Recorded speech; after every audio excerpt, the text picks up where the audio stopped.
way, and we hope it is. Yep, we might have to turn that back on. Dana, great to see you as always. We'll see you on the 5 tomorrow. That's it for us. Follow Fox's special coverage.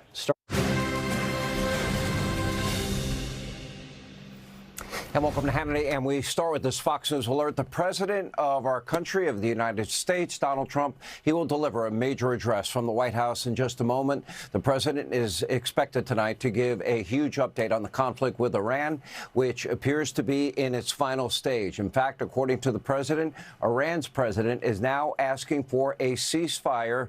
Well, no thanks to NATO, by the way.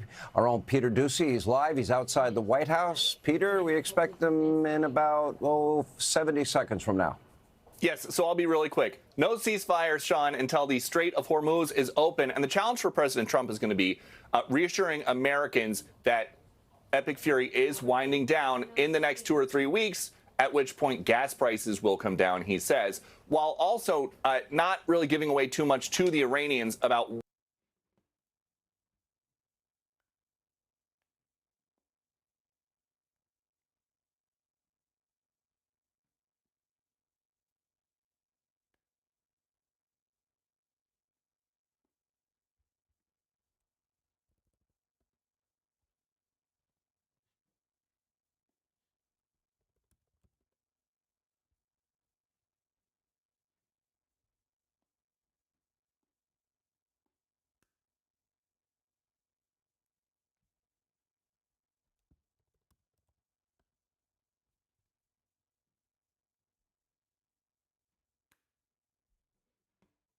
And here's the president of the United States.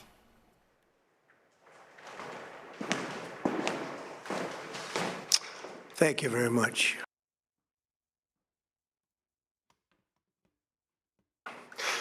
My fellow Americans, good evening. Let me begin by congratulating the team at NASA and our brave astronauts on the successful launch of Artemis II. It was quite something.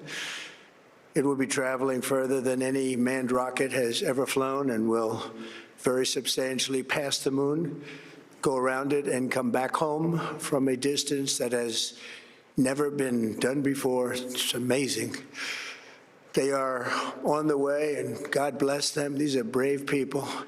We want to God bless those 4 unbelievable astronauts. As we speak this evening, it's been just 1 month since the United States military began Operation Epic Fury, targeting the world's #1 state sponsor of terror, Iran. In these past 4 weeks, our armed forces have delivered swift, decisive, overwhelming victories on the battlefield, victories like few people have ever seen before. Tonight, Iran's Navy is gone. Their Air Force is in ruins. Their leaders, most of them terrorist regime they led, are now dead. Their command and control of the Islamic Revolutionary Guard Corps is being decimated as we speak. Their ability to launch missiles and drones is dramatically curtailed, and their weapons, factories, and rocket launchers are being blown to pieces. As an enemy suffered such clear and devastating large-scale losses in a matter of weeks, our enemies are losing in America, as it has been for 5 years under my presidency, is winning, and now winning bigger than ever before. Before discussing this current situation, I also want to thank our troops for the masterful job they did in taking the country of Venezuela in a matter of minutes. That hit was quick, lethal, violent, and respected by everyone all over the world. After rebuilding our military during my first term, we have by far the strongest military anywhere in the world. And now we're working along with Venezuela and are, in a true sense, joint venture partners. We're getting along incredibly well in the production and sale of massive amounts of oil and gas, the second largest reserves on Earth after the United States of America. We're now totally independent of the Middle East, and yet we are there to help. We don't have to be there. We don't need their oil. We don't need anything they have, but we're there to help our allies. Tonight, I want to provide an update on the tremendous progress our warriors have made in Iran and discuss why Operation Epic Fury is necessary for the safety of America and the security of the free world. From the very first day I announced my campaign for president in 2015, I have vowed that I would never allow Iran to have a nuclear weapon. This fanatical regime has been chanting death to America, death to Israel for 47 years.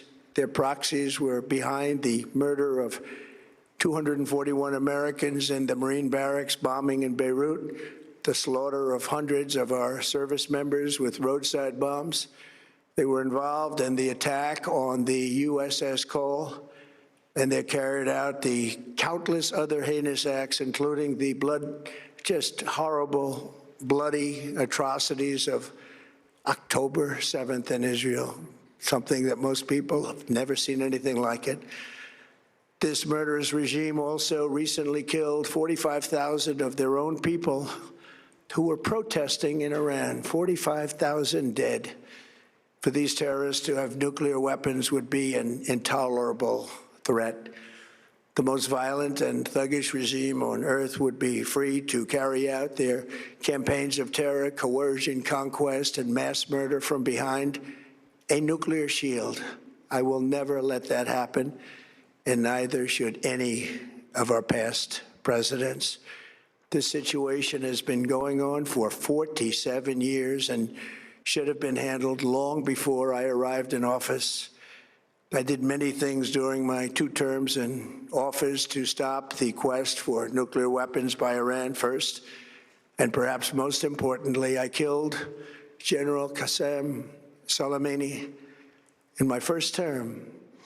He was an evil genius, brilliant person, a horrible human being, however, the father of the roadside bomb, and he lived just horrible what he did. Iran would have been perhaps in far better, stronger position. He lived, we would have had probably a different conversation tonight. But you know what? We'd still be winning and winning big. And then very importantly, I terminated Barack Hussein Obama's Iran nuclear deal, a disaster. Obama gave them $1.7 billion in cash, green cash, took it out of banks from Virginia, D.C., and Maryland, all the cash they had. He flew it by airplanes in an attempt to buy their respect and loyalty, but it didn't work. They laughed at our president and went on with their mission to have a nuclear bomb.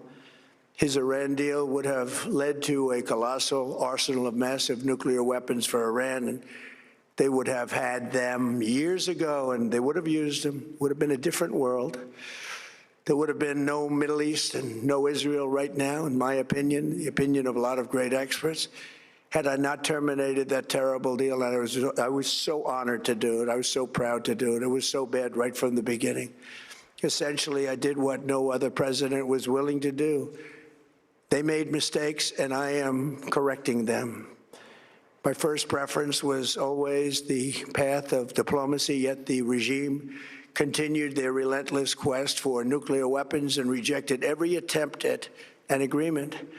For this reason, in June, I ordered a strike on Iran's key nuclear facilities, an Operation Midnight Hammer. Nobody's ever seen anything like it. Those beautiful B-2 bombers performed magnificently. We totally obliterated those nuclear sites. The regime then sought to rebuild their nuclear program at a totally different location, making clear they had no intention of abandoning their pursuit of nuclear weapons. They were also rapidly building a vast stockpile of conventional ballistic missiles and would soon have had missiles that could reach the American homeland, Europe, and virtually any other place on Earth. Iran's strategy was so obvious. They wanted to produce as many missiles as possible, and they did, with the longest range possible, and they had some weapons that nobody believed they had. We just learned that out. We took them out. We took them all out so that no one would really dare stop them. and their race for a nuclear bomb, a nuclear weapon like nobody's ever seen before. They were right at the doorstep. For years, everyone has said that Iran cannot have nuclear weapons, but in the end, those are just words if you're not willing to take action when the time comes. As I stated in my announcement of Operation Epic Fury, our objectives are very simple and clear. We are systematically dismantling the regime's ability to threaten America or project power outside of their borders. That means eliminating Iran's Navy, which is now absolutely destroyed, hurting their Air Force and their missile program at levels never seen before, and annihilating their defense industrial base. We've done all of it. Their Navy is gone. Their Air Force is gone. Their missiles are just about used up or beaten. Taken together, these actions will cripple Iran military, crush their ability to support terrorist proxies, and deny them the ability to build a nuclear bomb. Our armed forces have been extraordinary. There's never been anything like it militarily. Everyone is talking about it, and tonight I'm pleased to say that these core strategic objectives are nearing completion. As we celebrate this progress, we think especially of the 13 American warriors who have laid down their lives in this fight to prevent our children from ever having to face a nuclear Iran. Twice this past month, I have traveled to Dover Air Force Base, and it's been something. I wanted to be with those heroes as they return to American soil, and I was with them and their families, their parents, their wives, their husbands.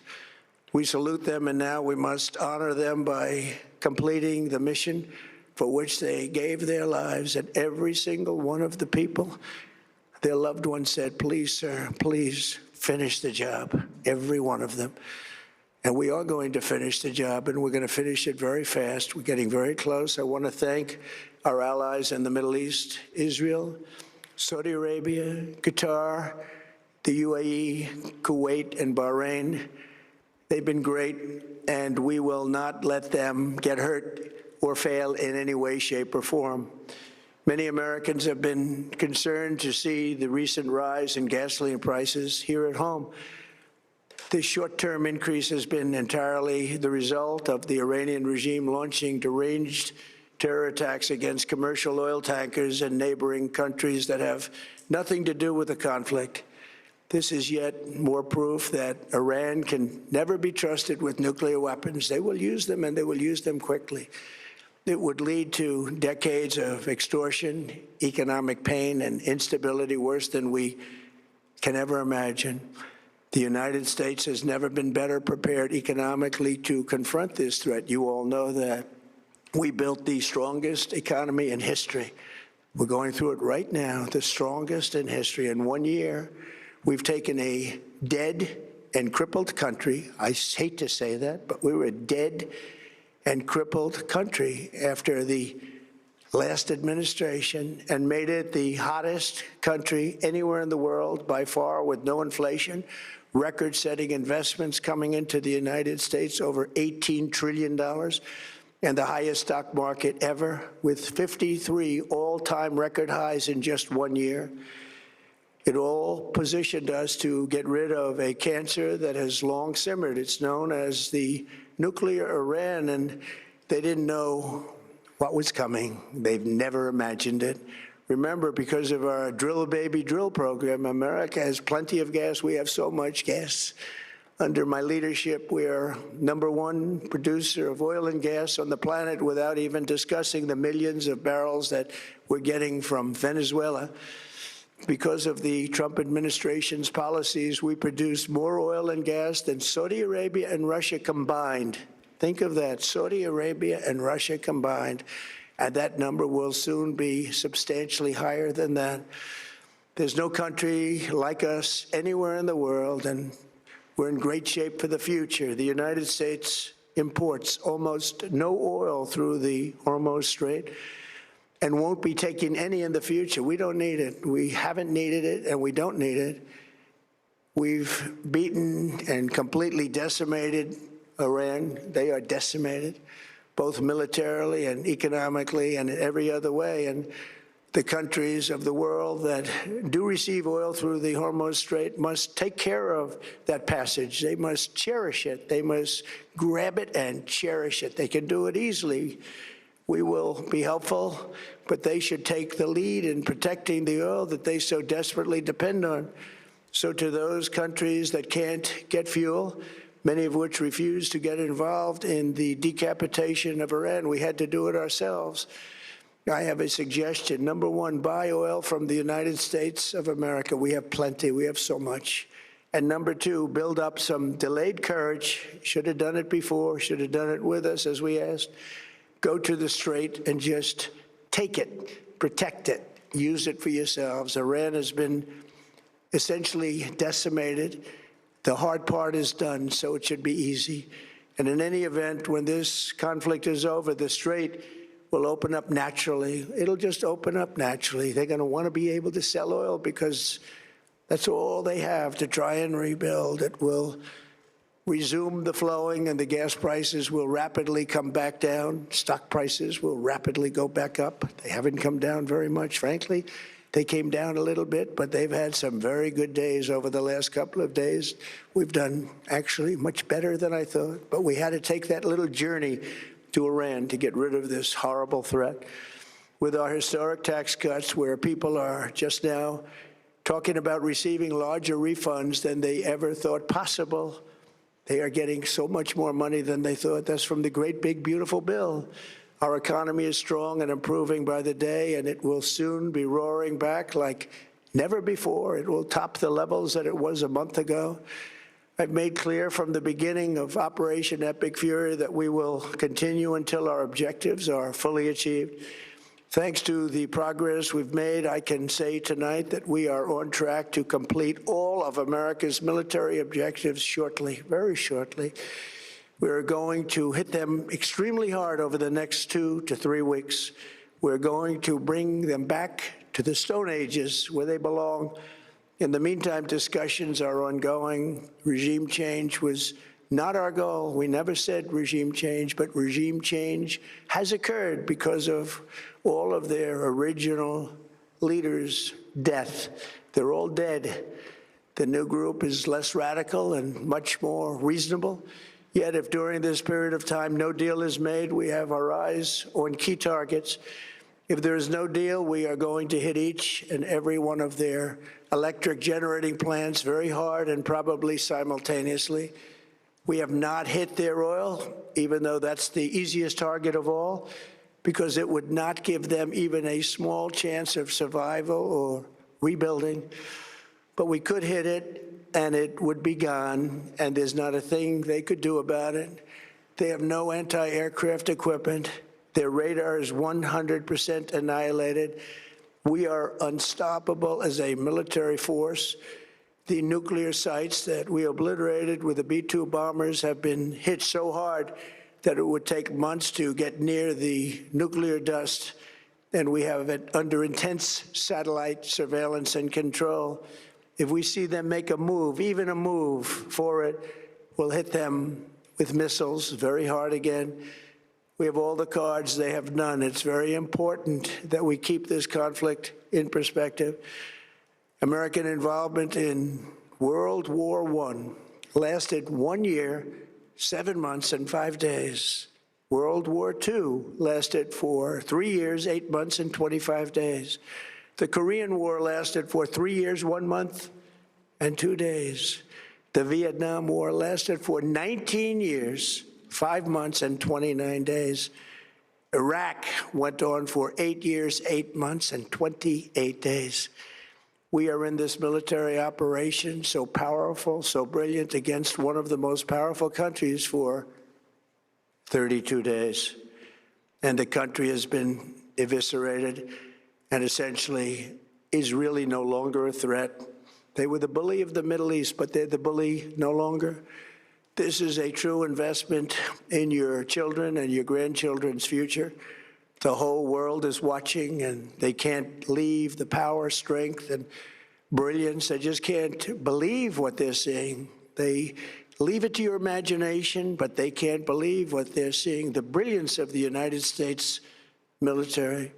Tonight, every American can look forward to a day when we are finally free from the wickedness of Iranian aggression and the specter of nuclear blackmail.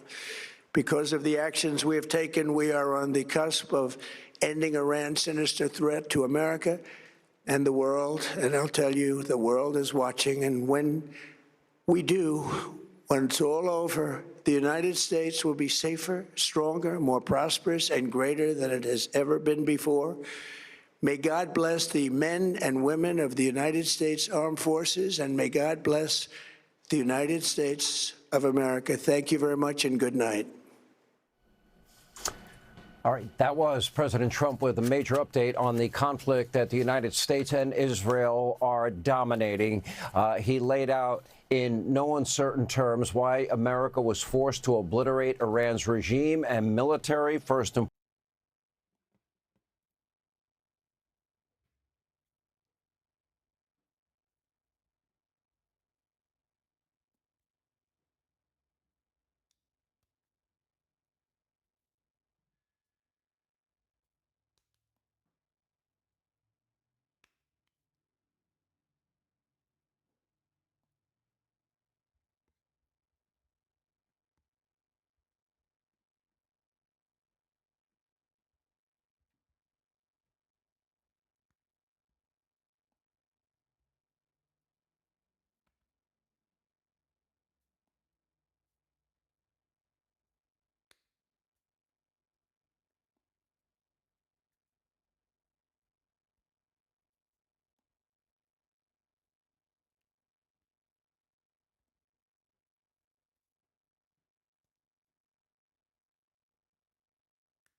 Lieutenant General Keith Kellogg is with us, former Secretary of State Mike Pompeo, and former Deputy National Security Advisor Victoria Coates. Victoria, we'll start with you. Let's go to the broad general themes that the president laid out tonight.